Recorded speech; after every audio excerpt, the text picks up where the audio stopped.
U.S. Appellate Court in Washington state is considering whether to uphold the suspension of travel restrictions for the nationals of 6 majority Muslim countries to the United States, as well as the arrival of refugees. 3 judges from the U.S. Ninth Circuit Court of Appeals in Seattle heard oral arguments on President Donald Trump's revised travel ban from early March and whether it violates the Constitution. VOA's Slanica Hoke reports. The judges asked government lawyers to prove that the new executive order is not targeting Muslims. Has the president ever disavowed his campaign statements?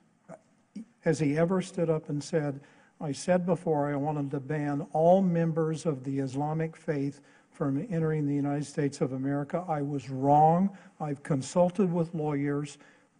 I'm now addressing it simply to security needs. A solicitor representing the administration pointed out that President Trump only asked for a 90-day delay to ascertain that the visa applicants from the listed countries were vetted properly. So he wasn't saying, I find that it would be detrimental because they're all dangerous or they all are potential terrorists or anything like that.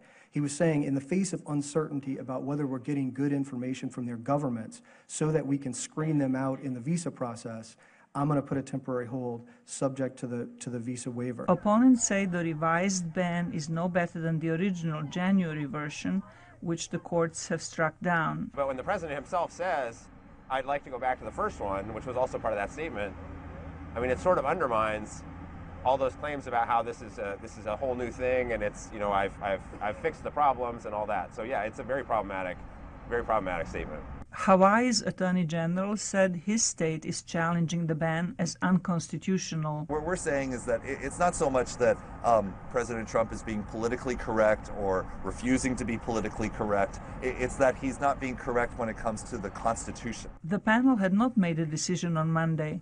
If the administration cannot defend the ban against challengers, the dispute is expected to go before the Supreme Court.